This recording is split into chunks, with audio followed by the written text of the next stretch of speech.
Michelle Obama is a graduate of Princeton and Harvard University, a record-breaking author, a two-time Grammy Award winner, a lawyer with a career in the public and nonprofit sectors, an advocate for healthy families, service members and their families, higher education, international adolescent girls education, and so much more. Co-founder of a media production company which has produced award-winning and critically acclaimed content. The 44th First Lady of the United States, one of the most admired women in the world.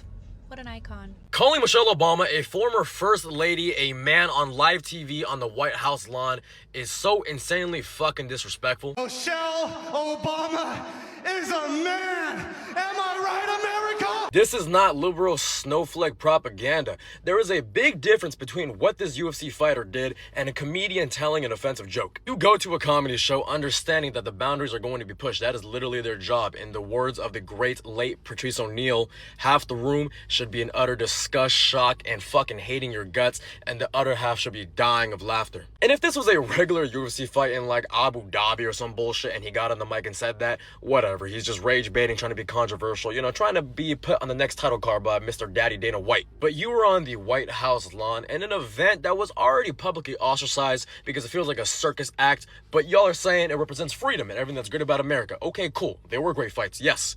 But you're on the White House lawn and then you publicly insult a former First Lady from 2 administrations ago? For fucking what? Roles reverse. What if the NBA in 8 years and 2 administrations hosts an NBA game on the White House lawn and then Victor Wembanyama gets on the mic and he says, yeah, well, Melania Trump, she's a dumb cow. That'd be fucked up. Sometimes one speech can change the entire conversation, not an election, not a debate, just a few minutes on a stage that suddenly gets millions of people talking. Over the past few days, social media has exploded with reaction, clips, and opinion after a viral speech praising Obama reignited discussion about presidential legacy and the role of First Lady. Some online commentators are even saying MAGA now admits Michelle Obama was a better First Lady. And before we get into today's discussion, stay tuned because later in this video, I will show you some reaction clips so you can hear what people from different sides are saying for yourself. Because let's be very clear, strong men, men who are truly role models, don't need to put down women to make themselves feel powerful. People who are truly strong lift others up. People who are truly powerful bring others together. And that is what we need in our next president. Michelle Obama just went scorched earth. I expect that Donald Trump will probably be on suicide watch. Watch this clip. Ending a war, ordering the bin Laden raid, saving an auto industry, winning a peace prize.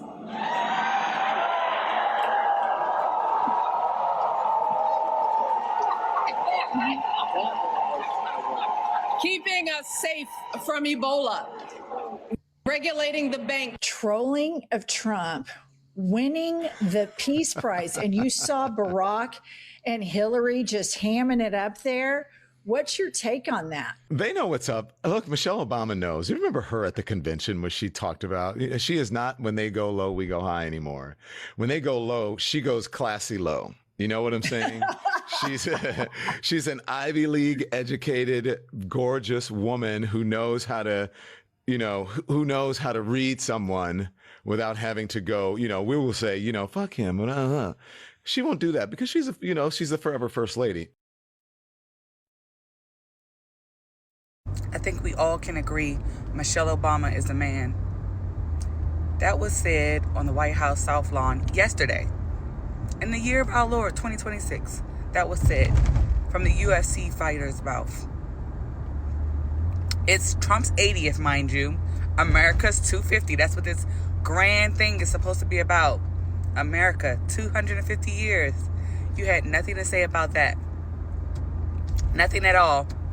Your fearless leader, Donald, turned 80. It was his actual birthday. And you had the Obamas in your mouth. The obsession is crazy. They didn't have the lowest approval rate or anything. Before Trump, the Bushes had the lowest approval rate. But it's only the obsession with the Obamas. I wonder what's different about them. Class, do you know what's different? Michelle Obama. I think we all can agree. Wow. And it gives me no hope when people say if he's gone, because this is his following. It's so many people. I really don't think that it was rigged. I feel like America is racist and the people are stupid who voted for him. Michelle Obama. She was, ooh. I always tried to be so nice and respectful. Oh, she opened up a little bit of a box. She opened up a little bit of something. Oh, she was nasty. Ooh. Shouldn't be that way. That was a big mistake that she made. The title of today's conversation is MAGA now admits Michelle Obama was a better first lady after a viral speech praising Obama. Whether people agree with that statement or not, one thing is absolutely clear. Michelle Obama continues to generate strong reaction years after leaving the White House. Many people admire her communication style, public speaking ability, and the way she connects with audience. Others may disagree politically while still acknowledging her influence as a public figure. That's what makes this conversation so interesting. Whenever a viral speech praising Obama begins circulating online, people often revisit discussion about leadership, legacy, and public service. Some viewers focus on policy, others focus on personality, communication, and inspiration. Social media has made this comparison even more common. A single speech clip can quickly lead to thousands of comments, reaction videos, and debates. Some online users argue that Michelle Obama set a high standard for the role of First Lady, while others maintain different views based on their political belief. What is fascinating is how quickly public conversation can evolve. People who once strongly disagree on certain issues may still find areas where they shared administration, while others remain deeply divided. That's simply the reality of modern political discussion. Before we continue, I want to take a moment to thank every single one of you watching this channel, whether you have been here since the beginning or you just found this community today. Your support means everything. Every comment, every like, every share, and every discussion help this channel continue to grow, and I genuinely appreciate every single one of you for being here. And you know why they actually hate the Obamas? Because they can't trigger them with typical racist tactics. Just like black people instinctively have this defense when it comes to racism, white people have generationally built up an instinct to trigger black people with racism. This is where you get those microaggressions. The microaggressions is literally meant to make black people feel like they are crazy and they're overreacting. Because when it's brought up, that's why they try to hit you with the, oh, it was just a joke. Is it that serious? Why are you overreacting? For racist people especially, intelligent black people is almost like a character to them. They believe that if they push hard enough, the ghetto will come out. The ignorant will come out. The aggression will come out. Black people being aggressive or responding in an aggressive manner also justifies their racism. They feed off of it as well. This is why when black people go silent and they don't feed into it at all, it agitates them even more. They talk about the Obamas because they never got their moment. They never got the moment where they seen a black man broken. They never got the moment when they seen a black woman broken, crying, beat up, stumbling, falling. They have not stopped talking about the Obamas because they have not satisfied their racist urge. Happy Juneteenth, people. You know who's the least shocked about that Truth Social post about the Obamas? Black people. You know what my first thought was? Ooh, this was a miscalculation. Because white people, they take the Obamas very seriously. I mean, even the most middle of the road, apolitical white people, they do not play about Barack and Michelle. And I think that's part of what brought us MAGA, right? Like the backlash to how beloved these two black people were. And are. And you know what? They're not going to say a damn word. The Obamas will never address this, not until they're doing some kind of like interview somewhere and they're asked about it and they give some kind of coy but scathing response. Because the people will handle it for them. And they're handling it. Also, you've pissed off your people now, because how are they going to deny that you're a racist lunatic now? They're going to try, obviously, but it really got that much harder for the ones that aren't as hardcore MAGA. I mean, even Laura Ingraham was like, damn, just apologize. But if I'm going to speak exclusively with my like political consultant hat on, I'd say this was an unforced error on this administration's part and a strategic win for the left. An embarrassment, for our nation on the world stage though, but like that's kind of par for the course at this point. I think the goal is really to be the kind of man where your wife can speak about you in the same way that Michelle just spoke about Barack. Not saying, oh, try and be like Barack Obama and this and that, blah, blah. No, but become, you might not be it now, and that's fine. Become the kind of man where your wife can say proudly and honestly and speak about you in a way that is similar or with such high praise, or where your kids can speak about you with honor and such high praise. Like you're that level, you've not even just that you're rich, but your character is just so incredible. The things that you are trying or have accomplished are so incredible. The person that you are is just so incredible that your wife can look at you and look to a million people and say, this is the kind of person he is, and say that unwaveringly. And everybody in the crowd is like, true. Hear me today. While Trump crawled to Versailles and signed away American honor to Iran, tens of thousands of Americans poured into the streets of Chicago and New York and showed this broken world what America looks like when it belongs to its people. And Michelle Obama stood before that multitude and told them a truth that power never wants you to hear. A lasting legacy, she said, is not a name on a building and not zeros in a bank account. It is the difference we make in one another's lives. Watching all the former presidents and first ladies together, all so joyful and so fully present, I'm not ashamed to admit I was moved to tears more than once. Eloquent perfection in every word and every song in Chicago yesterday. Mamdani, Obama, such beacons of hope and dignity. Mamdani is proving what government can do when someone actually runs it for its true purpose, to provide for and protect the people. I adore him for proving to us that the establishment has been lying to us for generations about what we can and cannot have. We can have nice things. So share this today. Find your 0.4%. It's a Mamdani reference, look it up. That sliver of impossible that everyone said was too small to matter, and go do something about it. It feels like the beginning of the end. I don't want to jinx it, but I'm willing to lay odds we're turning a corner. This great and imperfect experiment is gonna survive. Let me say this, it's gonna be better than we ever dared to dream was possible. Really needed Obama to show up in a white suit so he could drop Gandalf's line from The Lord of the Rings, The Two Towers, though. Barack the Tan, that's what they used to call me. I am Barack the White, and I come to you now at the turn of the tide. I'm neither a Chicagoan or a New Yorker, but yesterday I felt like both. And that right there is how you celebrate 250 years of America. Somebody better say amen.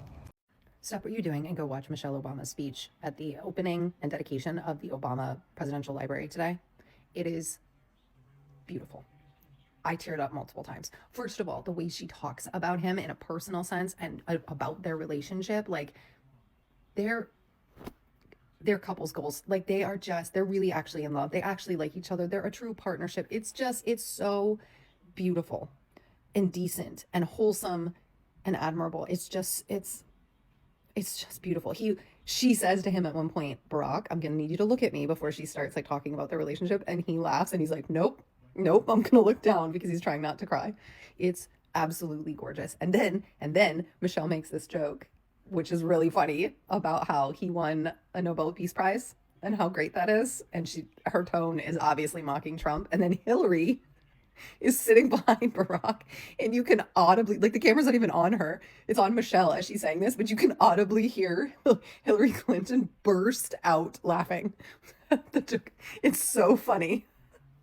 You have to go watch it anyway, because it's just a nice reminder of what a decent human being looks and sounds like. And by the way, polling came out today, and Trump is crashing out because of this dedication today. And the polling that came out that says that 57% of the electorate views him favorably, and only 34% view Trump favorably. So terrible polling for him, great polling for Obama. And he's just watching this and just so jealous, because Melania would never say that, because he knows that he paid for her. It's a nice moment of remembering that we once had decency in the Oval Office. It's worth your time. To Michelle, she did me wrong.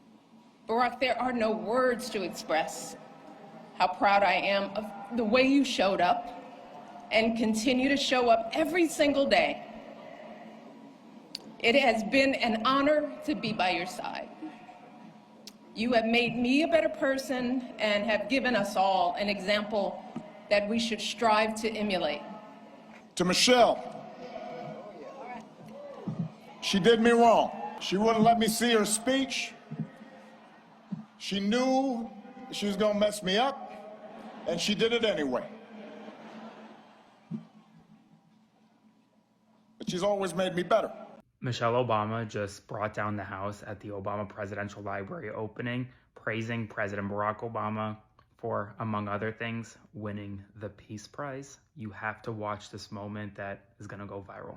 You were unflappable at every turn, always focused, always calm, always looking at the long view. How absurd it is to even imagine that you might have buckled under the pressure even once, lashed out in frustration, lost your temper. How absurd it is to imagine that you might have done anything but make our family and this entire country proud.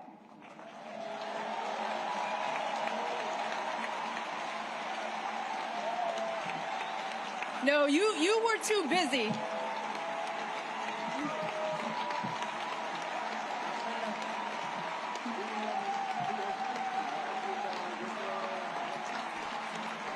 I'm not done, y'all.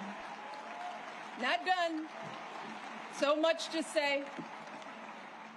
You were doing the people's work, rescuing our economy, expanding health care, ending a war, ordering the bin Laden raid, saving an auto industry, winning a Peace Prize.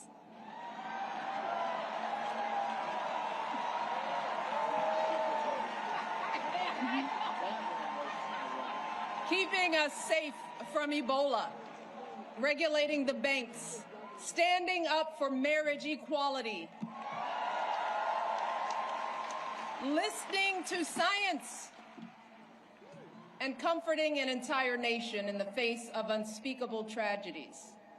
And you did it all with such grace and class and cool that you made the hardest job in the world look like a walk in this beautiful park.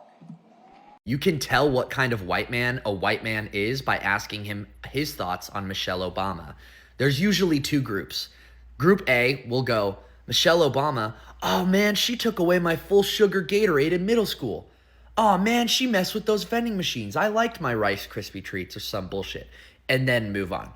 Oh, so then there's Group B. Group B will go on a tirade about Michelle Obama secretly having a penis for no conceivable reason. They will be obsessed about what's going on in Michelle's pants. And a conversation you guys aren't ready for is the racist trope behind assuming that gorgeous black women are trans, and the fact that we've never had this issue or topic of conversation with any white first ladies, but we won't go there. What I will say is it's obsessive and weird. When I think of a first lady, I don't think about what's going on in their pants. But I do get upset about my full sugar Gatorade being taken away. God damn it, Michelle.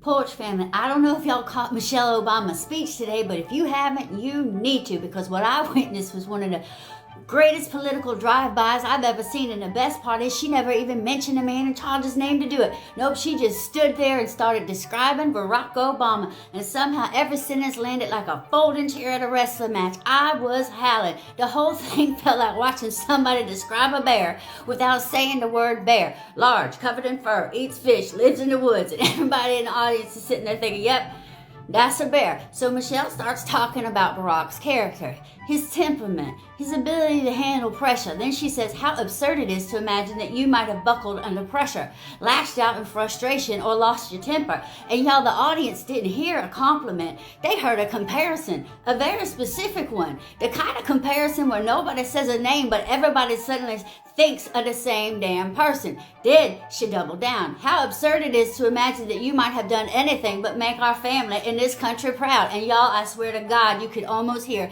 thousands of people simultaneously looking around the room like, is she talking about who I think she's talking about? Then came the accomplishment list, and Lord have mercy, this woman started pulling achievements out like she was unloading groceries. Osama bin Laden, the auto industry, ending the Iraq War, economic recovery, then the Nobel Peace Prize, and y'all, that's when I truly lost it. Because the Nobel Peace Prize mention wasn't subtle. That wasn't an accident. That thing was placed in that speech with the precision of a Navy SEAL operation. Even Hillary Clinton laughed. Can you believe that? Because everybody knew exactly what Michelle had just did. That wasn't a compliment. That was a drive-by. That was Michelle Obama slowly rolling down the window, mentioning a Nobel Peace Prize, and then driving away before anybody could respond. Then she delivered my favorite line of the day, talking about Barack. She said, you were too busy doing the people's work. At that point, I almost needed oxygen. Meanwhile, Barack decides he's going to join the party. He starts talking about democracy, human rights, working with allies, helping people, respecting institutions, and suddenly his speech starts sounding less like a address and more like a police sketch artist drawing somebody from memory. Can you describe the suspect? Well, he definitely wasn't doing any of this. The funniest part, nobody can really get mad because nobody said a name, not a soul. People always quote Michelle's famous line, when they go low, we go high. Today she updated it. Apparently when they go low, she goes high. Then she casually drops a piano off the balcony and acts surprised when it lands on somebody. And listen, if you haven't read today's write-up, you should. It's called Homesick for a Country That Doesn't Exist Anymore. I think the title speaks for itself. You can read it right now by visiting the Substack link in my bio, or go directly to southernpunk.substack.com. While you're there, don't forget to subscribe and follow us here for more Porch Truths. At the end of the day, discussion like MAGA now admits Michelle Obama was a better first lady. After a viral speech praises Obama, they feel something larger than politics.